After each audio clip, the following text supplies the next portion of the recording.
Michael Yardney here for our weekly Rich Habits, Poor Habits webcast, welcoming Tom Corley. Hello, Tom. Hi, Michael. How you doing in Australia? Good, thank you. And today, Tom, I'd like to have a bit of a discussion with you about what your study found about the difference in the habits of men and women. I think we're going to come up with some interesting conclusions. And of course, this comes from your 5-year study, which you documented in your books, and particularly in our latest joint book, Rich Habits, Poor Habits. It's actually doing really well in Australia, and I know is just coming online in the United States. Yeah, it's we're excited about it. You and I, I've gotten some great feedback already from people that I sent copies of the book to. I've got people in the media that are looking at it. They're very interested, not only in the fact that we've got much more research in there, but now I've got your input, and so it's going to be kind of interesting to see how this is picked up by the media. In my opinion, I think it's going to be a big hit. Well, I think it's because people are starting to recognize that a lot of what we do is on autopilot. It actually isn't done by choice.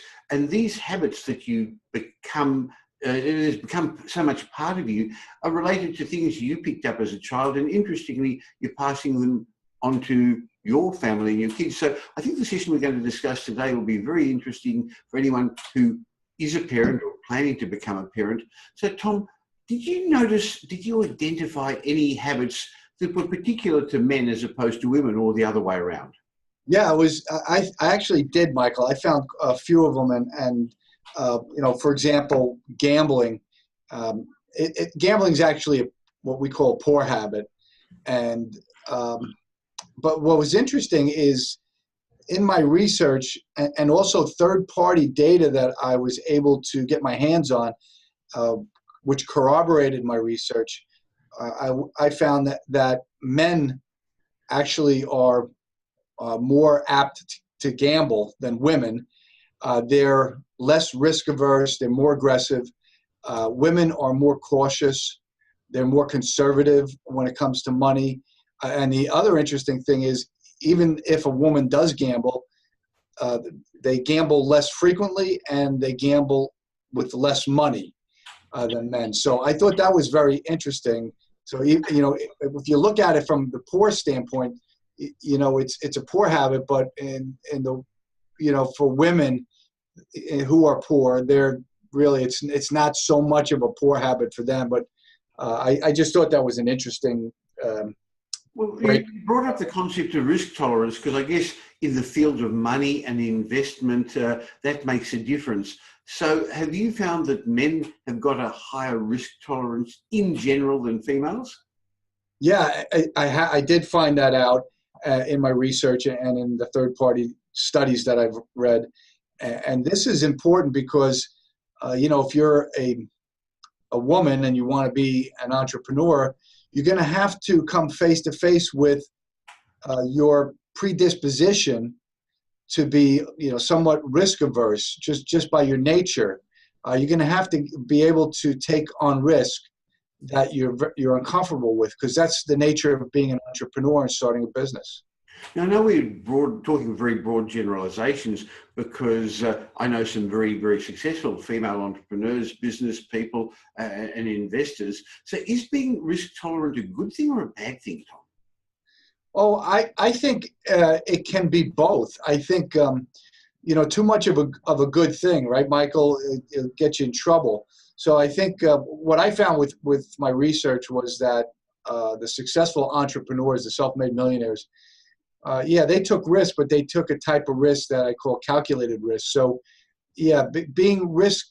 having a high risk tolerance is great, as long as you understand that you've got to take calculated risk. It doesn't matter whether your tolerance is higher or lower than somebody else's. What matters is the type of homework that you do before you take the risk. That's what's the most important thing.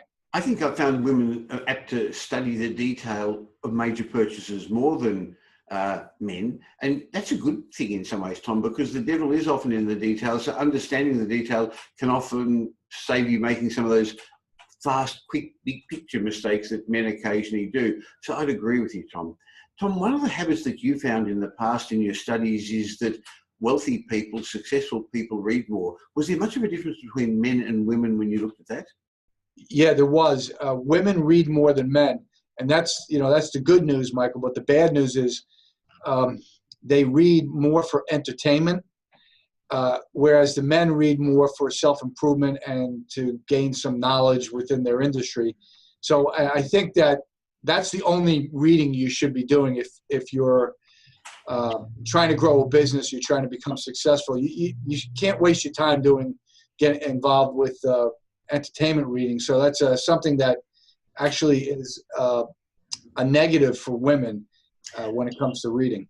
Now, clearly, as some of our viewers watch this, we're going to offend somebody, whether it's a female or a male, and that's really not the intention of this at all. I think what we're trying to do today, Tom, is talk about the study that you've done that went over 5 years and discussed a very large number of, a very large number of successful people and not so rich people. And this is not a judgment of people, whether they're rich or poor or male or female. It's just some facts that you've come up with. Isn't that right, Tom? Yeah, I mean, you can shoot the messenger all you want, but the facts are the facts. And it's not just my data. I've got third-party data. I've got studies. I've got research material that supports just about everything that I found in my study. So, yeah, you can get mad at me all you want or us, but the facts are the facts. There are certain things that, look, you want to be aware of these things. You don't, if you're going to be taking on a new business or you want to become successful, you need to understand yourself, right, Michael? You got to know thyself. That's what Shakespeare said. Know thyself, to thine own self be true. One of the success traits of good business people and entrepreneurs is that they're good communicators and they can get their message across to people. Did you find a difference between the women and men in this regard? Yeah, actually, women are better communicators by about 325%. There you go. So women are much better at some things, aren't they? Yeah, and actually, this is one of the most important data points because communication is critical to success. Why? Because what you want to do is get feedback from others, and women are really great at getting feedback. Feedback's one of the ways that you avoid mistakes. It's one of the ways that you're able to pivot. And if you're a good communicator, you're going to fail less. So women, when they do go into business, the data indicates that they are more successful, meaning they have a higher rate of success than the men do. And it's really, I think, comes down to this one rich habit. Their ability to communicate is just far superior than men. Okay, when you're starting off a business or when you're growing a business, you've got to have some foresight. Is there much difference between men and women in their creativity, Tom? Yeah, well, this one, the women aren't going to like my answer to this. So there's something called the corpus callosum. This is the nerve fibers that run through the middle of the brain. It actually separates the right hemisphere from the left hemisphere. The individuals who are very creative have a very small corpus callosum, and it just happens to be physiologically men have a smaller corpus callosum than women, which means men are physiologically just more creative than women. You see, when that corpus callosum is smaller, that means the two hemispheres can communicate a lot quicker and a lot easier. So women have this disadvantage with the physiology of their brain. Okay, so as we're working through the various rich habits, poor habits, differences between men and women, one more I'd like to discuss, and that's organizational skills. Tom, is there much difference in that regard? Yeah, it's, because women are, I guess, because they're more risk averse. They take their time when they're analyzing things. They're more detail oriented than men. And they're better organizers than men. So women in an organization, in a business, they actually do a better job running the business because they have stronger organization skills.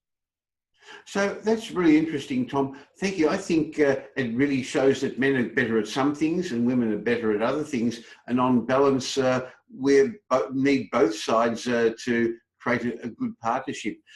So, Tom, I think what we've now covered are some of the differences in men and women coming from your rich habits. And I think it's really important for people watching this to remember that a lot of these habits are ingrained and you're not aware of them. And that's why I think our books and our studies and these various, your blogs, my blogs, and these videos are just a good way of alerting you, making you aware of some of the habits that you can tweak and twist a bit. And in future sessions, we're going to talk a bit about how to make those habits become more aware of them and how to change them. Tom, thank you very much. I look forward to having a chat with you again next week. Same here, Michael.